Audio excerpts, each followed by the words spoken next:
محترم سامعین و حاضرین، کسی بھی معاشرے کی ترقی اور اس کی بہتری اور اس کی خوبصورتی کا مدار اس معاشرے کی اخلاقی اقدار پر ہوتا ہے، اور اخلاقی اقدار کی بڑھوتری، نشو و نما اور بہتری، اس کی اساس اور بنیاد اصلاح پر ہوتی ہے۔ اور جس معاشرے سے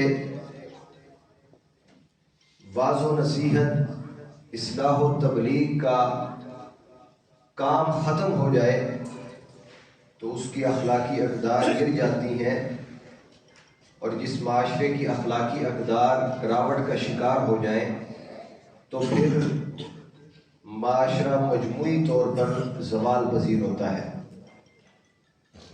تو ہم بحیثیت مسلمان، بحیثیت پاکستانی قوم، بحیثیت اسلام پسند، دین پسند، اور دنیا کے اندر اس بات کے دعوے دار کہ ان الدین عند اللہ الاسلام ومن یبتغی غیر الاسلام دینا فلن یقبل منہ، کہ دنیا کے اندر سب سے سچا، سچا اور کھرا مذہب دین اسلام ہے، اور اسلام کے علاوہ کوئی غیر اسلام کوئی بھی مذہب اختیار کرے گا وہ اللہ کے ہاں قابل قبول اور منظور نہیں ہوگا۔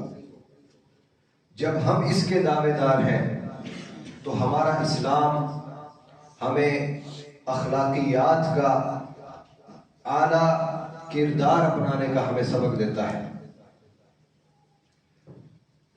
معاشرے کے اندر زندگی کے کسی موڑ میں اگر ہماری اخلاقی قدریں گر جائیں اور اس سے بڑا زوال اور اس سے بڑا نقصان یہ ہو کہ ان اخلاقی قدروں کو بہتر کرنے والا بھی معاشرے کے اندر کوئی نہ ہو، تو پھر وہ معاشرہ ظاہری نظروں میں تو زندہ نظر آتا ہے، حقیقت میں وہ معاشرہ مردہ ہوا کرتا ہے۔ میرے عزیز بھائی اور ساتھیوں، ہم اپنے مذہبی کلچر کو دیکھیں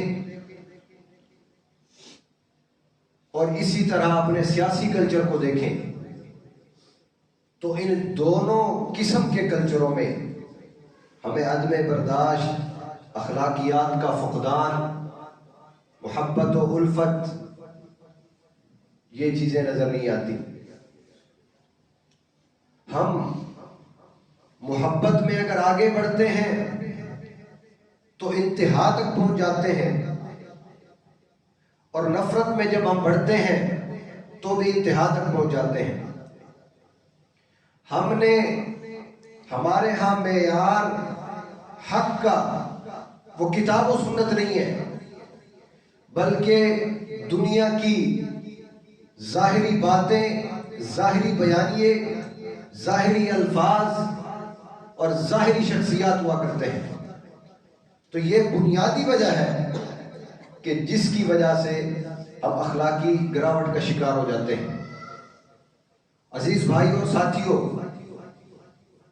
ملک پاکستان جہاں پر اسلام کے نام پر بنا ہے، اور اس پاکستان کے بانیان اور ان کے بڑوں نے اس بات کا دعویٰ کیا تھا یہ اسلامی ملک ہے، اسلامی نظام و دستور کی تجربہ گاہ یہاں قائم ہوگی، وہ ہم اپنے ریاستی اور حکومتی لیول پر دیکھتے ہیں تو اس تجربے میں ہم ناکام ہیں، لیکن اس کے ساتھ ساتھ ہم مسلمان قوم ہیں، ہم بحیثیت دین اور مذہب، بحیثیت مسلمان دیکھیں تو ہم مسلمان ہونے میں بھی ناکام ہیں۔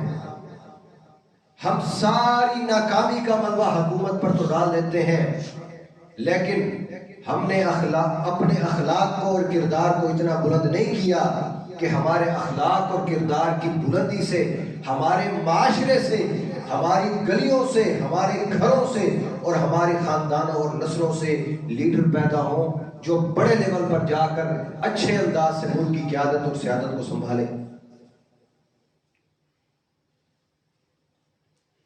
بڑے لیول پر ناکامی یہ نچلے طبقے کی ناکامی ہے، کیونکہ ہم بحیثیت قوم انفرادی طور پر اسلام سے بہت دور ہے، اسلام کے کلچر اور ثقافت سے، اسلام کے رنگ اور ڈھنگ سے، اسلام کی تہذیب اور تمدن سے دور ہے، جس کی وجہ سے ہمیں بڑے لیول پر بھی اسلام کا رنگ اور کلچر نظر نہیں آتا۔ آج ہمیں اس بات کی ضرورت ہے کہ ہم انفرادی طور پر اپنے آپ کو سچا مسلمان کر لیں، جو اخلاقی کمزوریاں ہمارے اندر پائی جاتی ہیں وہ درست کر لیں۔ کل پاکستان میں جنرل الیکشن ہوا، اس جنرل الیکشن کے دن، اس سے پہلے اور اس کے بعد بھی وہی حالات ہوں گے، وہی مزاج اور رویہ ہوگا، وہی کردار کشی ہوگی، وہی لتاڑنا پچھاڑنا ہوگا اور وہی کیچڑ اچھالنا ہوگا، وہی نفرت اور وہی عداوت اور وہی انتقام ہوگا جو ہمیں پہلے نظر آ رہا تھا اور اس الیکشن کے بعد نظر آ رہا ہے۔ ہم نے قوم کو ایسے لیڈر دیے، ایسے رہنما دیے کہ جو خود بھی تربیت یافتہ نہیں تھے اور انہوں نے اپنی رعایا کو اور عوام کو بھی تربیت والا نہیں کیا۔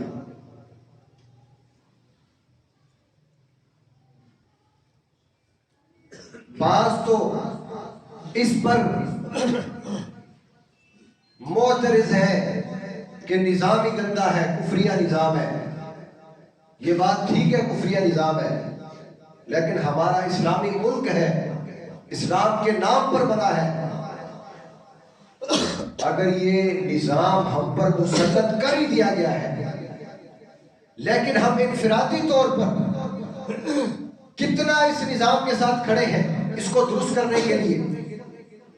جو گندا سیاسی کلچر مغرب سے ہمارے ملک میں لانچ کیا گیا، اسی کلچر کو ہم پروان چڑھا رہے ہیں اور اسلام کی اخلاقیات ساری کی ساری ہم دفن کر کے بیٹھے ہیں۔ اسلام نے بھی سبق دیا ہے، اسلام نے بھی ہمیں کچھ سکھایا ہے، رولز، قواعد اور ضوابط ہمیں دیے ہیں اسلام نے۔ اگر وہی اپنا کر ہم اس سارے نظام کے اندر چلے جائیں، کچھ تو ہم معاشرے میں بہتری لا سکتے ہیں۔ تو سب سے پہلا پوائنٹ یہ ہے بھائیوں، کوئی بھی ملک یا قوم یا معاشرہ اس وقت تک ترقی نہیں کر سکتا جب تک اس قوم کی اساس اور بنیاد کے اندر علاقے کے، ملک کے امن کو برقرار نہ رکھا جائے۔ اسی لیے ابراہیم علیہ السلام نے جب رب ذوالجلال سے دعا کی تو اس دعا کے اندر یہ بھی شامل تھا، رب اجعل ھذا البلد آمنا، اے میرے رب اس شہر کو امن کا گہوارہ بنا دے، سکون اور اطمینان ہو، امن و آشتی ہو، عزت، حقوق، مال، جان، چادر و چار دیواری سب کچھ محفوظ ہو، ڈر، خوف باہر کے دشمن کا نہیں، اندر کے دشمن کا بھی نہ ہو۔ یہ دعا کی، اور یہ بنیادی بات ہے۔ نبی صلی اللہ علیہ وسلم جو دنیا کے اندر مبعوث کیے گئے، ریاست مدینہ نبی صلی اللہ علیہ وسلم نے دنیا کے اندر جو سب سے پہلی توحید اور اسلام والی ریاست قائم کی، اس کا بنیادی جو محور اور نقطہ تھا وہ بھی یہی تھا کہ امن کا گہوارہ ہم نے بنانا ہے، اور اللہ سے دعا بھی کیا کرتے تھے۔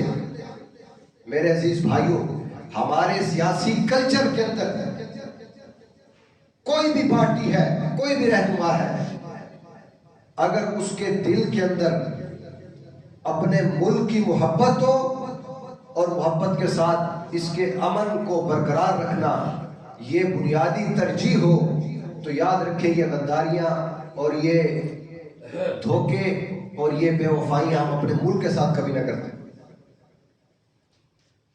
تو کوئی بھی اگر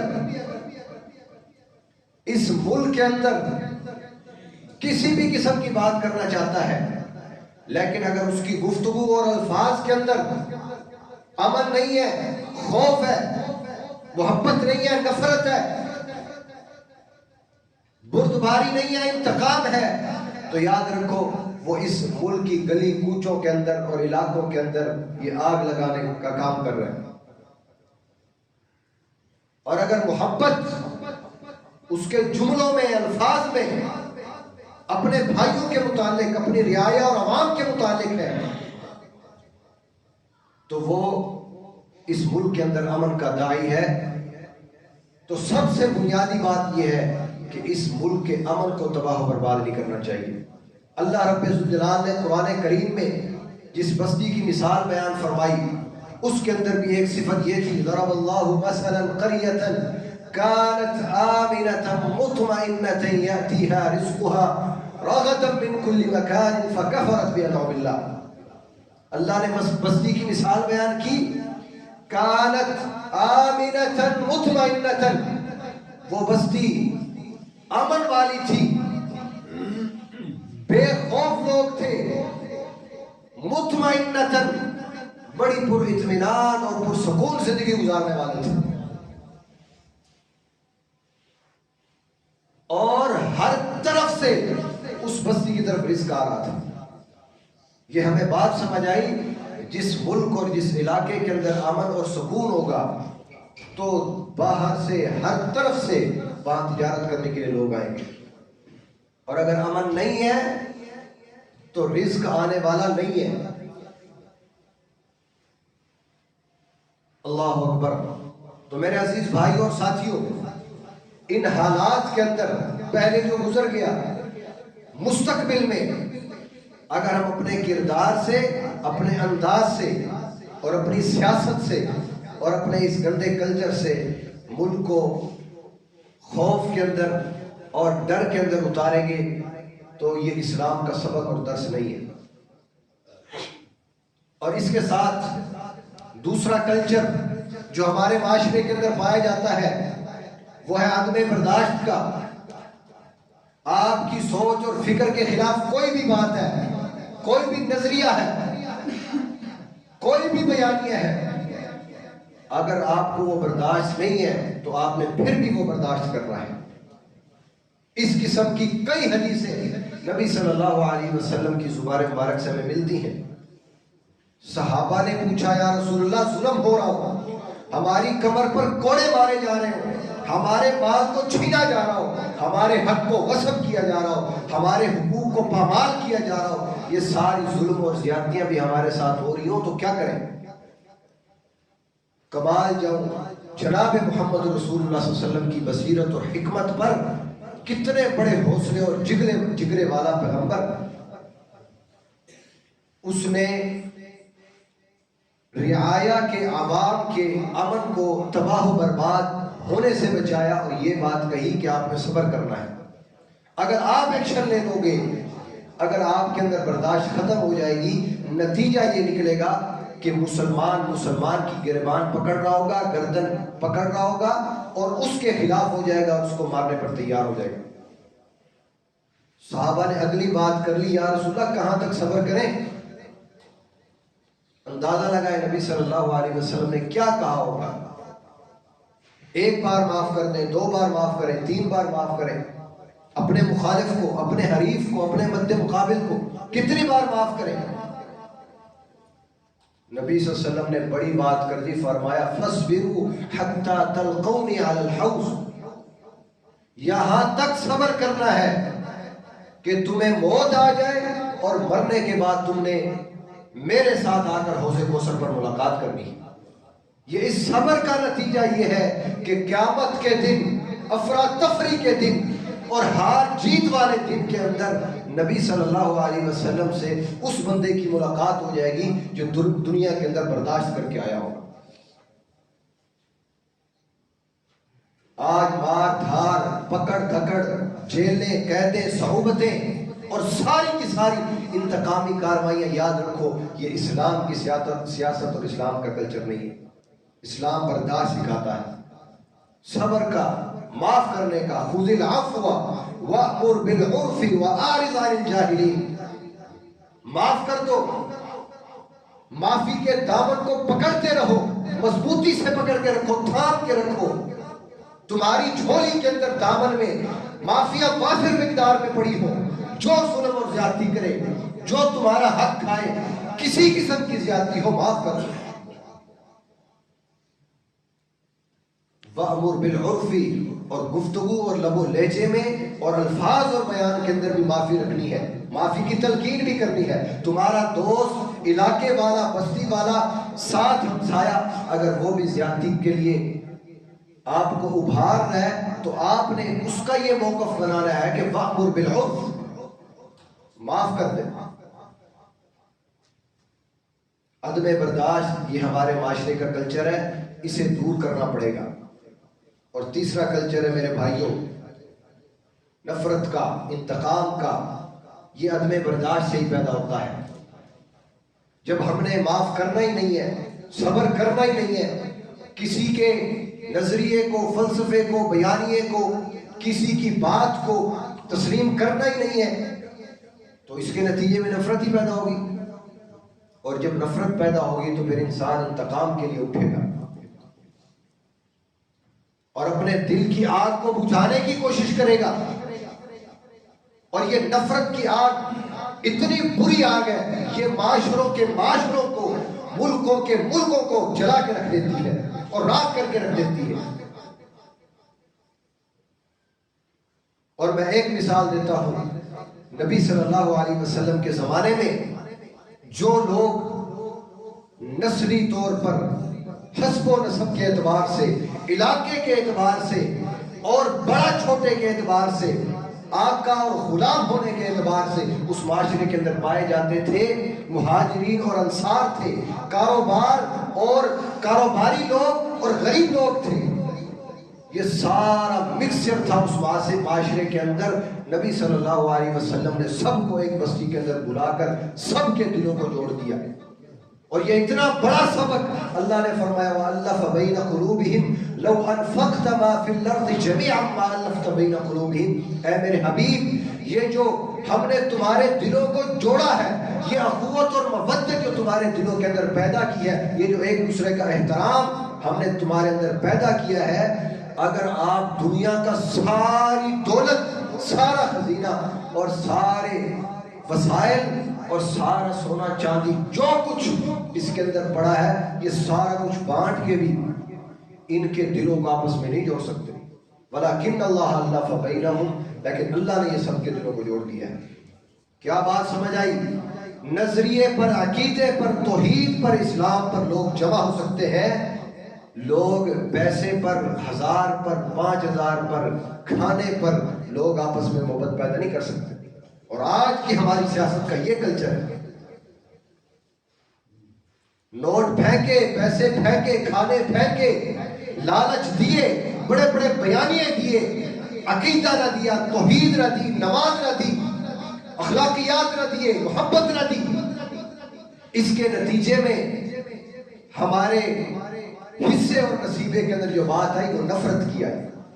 اگر ہم اسلام دیتے، دین دیتے، اخوت دیتے تو محبت بانٹتے، محبت کی فراوانی کرنے والے ہوتے اور محبت کے موتی بکھیرنے والے ہوتے.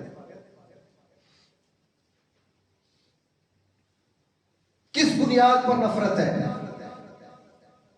ہم سب کا مذہب اسلام ہے، ہم سب کی کتاب قرآن مجید ہے، ہم سب کا معبود و مسجود اللہ رب الجلال ہے، ہم سب کے پیغمبر جناب محمد رسول اللہ صلی اللہ علیہ وسلم ہے، ہم سب کا ملک پاکستان ہے جو اسلامی ملک ہے،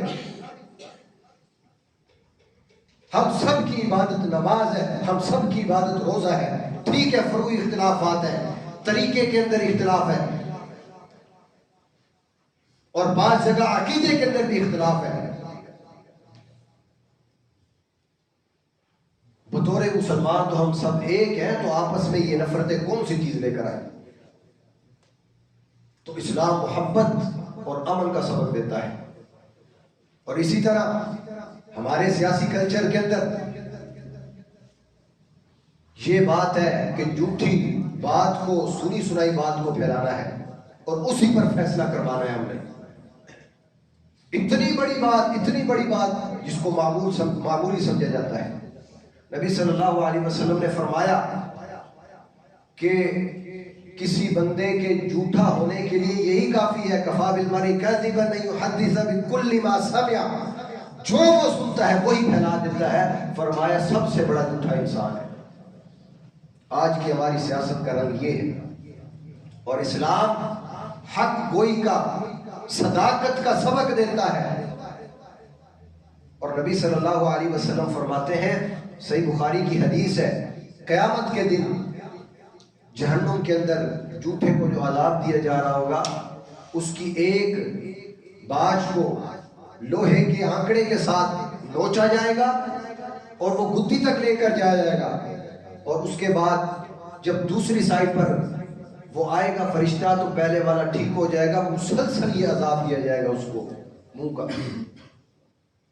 نبی صلی اللہ علیہ وسلم نے جب منظر دیکھا، پوچھا یہ کون بدبخت ہے؟ فرمایا انہو یکذب کذبۃ تبلغ الآفاق، یہ وہ جھوٹا ہے جو ایک جھوٹ بولتا تھا تو پوری دنیا کے اندر وہ جھوٹ پھیل جاتا تھا. یہ 1400 سال پہلے حدیث بیان ہوئی ہے. یہ حدیث آسان انداز سے ہمیں آج سمجھ لگ رہی ہے کہ ایک بات جھوٹی کو وائرل کیا، لاکھوں کروڑوں انسانوں نے اس بات کو دیکھ لیا. یہ وہ بندہ ہوگا جو جھوٹ کو پھیلا رہا ہے، سنی سنائی بات کو پھیلا رہا ہے، اپنی پارٹی، اپنا مفاد، اپنا نظریہ، اپنے لوگ سمجھ کر. لیکن قیامت کے دن اللہ ہم سب کو محفوظ رکھے، یہ دردناک عذاب اس کو دیا جائے گا. یہ ہمارا کلچر ہے. ان جاءکم فاسق بنبأ فتبینوا ان تصیبوا قوما بجہالہ فتصبحوا علی ما فعلتم نادمین. فرمایا تصدیق کر لیا کرو، تمہاری سنی سنائی بات سے اگلا بندہ فیصلہ کر دے اور اس فیصلے کی بنیاد پر ایک پوری قوم غارت ہو جاتی ہے، تباہ و برباد ہو جاتی ہے.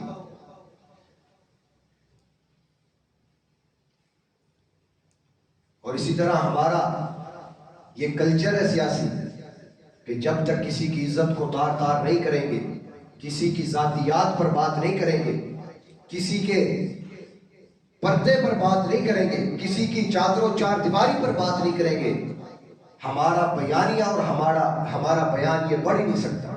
یہ کلچر ہے ہمارا.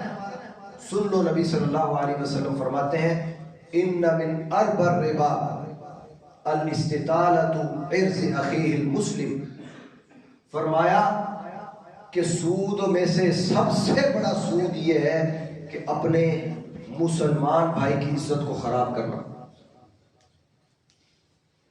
اور نبی صلی اللہ علیہ وسلم فرماتے ہیں کہ سود کے 70 درجے ہیں، 70 درجے ہیں. ان میں سے جو کم ترین درجہ ہے، کم ترین درجہ سود کا، وہ یہ ہے کہ کوئی انسان اپنی ماں کے ساتھ مکالمہ کرے. اور جو سب سے بڑا گندا سود ہے، اب اندازہ لگائیں، 70 درجے بنا دیے جائیں. سب سے ہلکا درجہ قباحت. قباحت کتنی ہے کہ بندہ اپنی ماں کے ساتھ زنا کرے. اور سب سے بڑا جو سود کا درجہ ہے وہ یہ ہے کہ کسی ایک انسان کی عزت کو دنیا کے اندر خراب کر دے.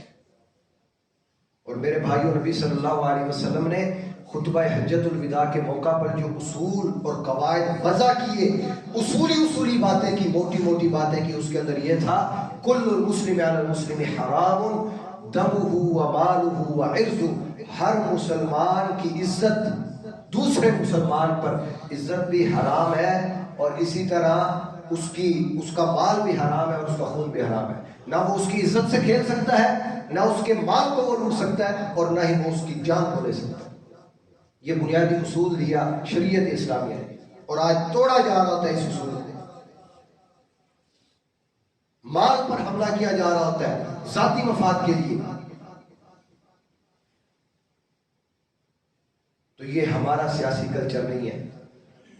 عزت کی حفاظت کرنا، نبی صلی اللہ علیہ وسلم فرماتے ہیں جس نے اپنے مسلمان بھائی کی عزت کا دفاع کیا، مسلمان بھائی کی عزت کا دفاع کیا، میٹنگ میں بیٹھا تھا، مجلس میں تھا، خلاف بات ہو رہی تھی، اس نے کہا نہیں، اس طرح نہیں ہے، یہ ٹھیک ہے. جس نے اپنے مسلمان بھائی کی عزت کا دفاع کیا، نبی کریم صلی اللہ علیہ وسلم فرماتے ہیں قیامت کے دن اللہ تعالیٰ اس بندے کی عزت کا دفاع کرے گا اور سب لوگوں کے سامنے اس کو معاف کرے گا۔ اور دوسری حدیث کے اندر یہ ہے، نبی صلی اللہ علیہ وسلم فرماتے ہیں جس نے اپنے مسلمان بھائی کی عزت کا دفاع کیا، اللہ تعالیٰ کل قیامت کے دن اس بندے کے چہرے کو جہنم کی آگ سے دور کر دے گا۔ تو میرے عزیز بھائیوں اور ساتھیوں، یہ چند ایک تھوڑی سی ٹوٹی پھوٹی باتیں تھیں جو اسلام جن کا ہمیں سبق دیتا ہے ان حالات کے اندر کہ ہم امن کے داعی بنے، ہم محبت پھیلانے والے بنے، نفرتوں کو مٹانے والے بنے، ہم نیکی اور خیر خواہی کی چابیاں بنے، شر اور برائی کے ہم تالے بنے، اور اسی طرح ہم اپنے مسلمان بھائی کی عزت کا اور ان کے حقوق کا دفاع کرنے والے بنے، اور اسی طرح ہم اپنے دین کے ساتھ، اسلام کے ساتھ اور اسلام کے کلچر کے ساتھ جڑے رہیں۔ یہ اسلام ہمیں سبق اور درس دیتا ہے۔ اللہ تعالیٰ ہمیں حق بات سمجھنے کی اور اس پر عمل کرنے کی توفیق عطا فرمائے۔ آخر دعوانا الحمدللہ الحمدللہ نحمده ونستعینه ونستغفره نعوذ باللہ من شرور انفسنا ومن سیئات اعمالنا من يهده الله فلا مضل له ومن يضلل فلا هادي له واشهد ان لا اله الا الله وحده لا شريك له واشهد ان محمدا عبده ورسوله۔ میرے عزیز بھائیوں اور ساتھیوں، دو اہم باتیں، وہ یہ ہے کہ ہمارے ذمہ جو کام تھا اس حوالے سے وہ ہم نے کل کر دیا، اور اگلا جو ہمارے ذمہ کام ہے وہ یہ ہے کہ اگر عوام کے حقوق پر ڈاکہ ڈالا جائے، غصب کیے جائیں، کچھ بھی آپ کے ساتھ زیادتی کی جائے، تو آپ کا فرض یہ بنتا ہے آپ صبر کے ساتھ وہ برداشت کریں۔ یہ اسلام کا سبق ہے، میں اسلام کی تعلیم دے رہا ہوں۔ ہم نے صبر کرنا ہے اور یہی اسلام کا سبق ہے۔ اور اسی طرح دوسرا کام یہ ہے جو ہمارے ذمہ اور جو ہم کر سکتے ہیں وہ یہ ہے کہ ہم کثرت کے ساتھ دعا پڑھا کریں، اللہم لا تسلط علینا من لا یخافک فینا ولا یرحمنا۔ اے اللہ ہم پر وہ حکمران مسلط نہ کرنا جو ہمارے بارے میں بے خوف ہوتے ہیں، انہیں کوئی پتہ ہی نہیں ہے کہ ہم اس کی رعایا ہے یا نہیں ہے، اور اسی طرح جو ہم پر رحم نہ کرے، ہم پر ایسا حکمران مسلط نہ کرے۔ یہ دعا ہم کثرت سے پڑھیں، یہ ہمارے ذمہ کام ہے۔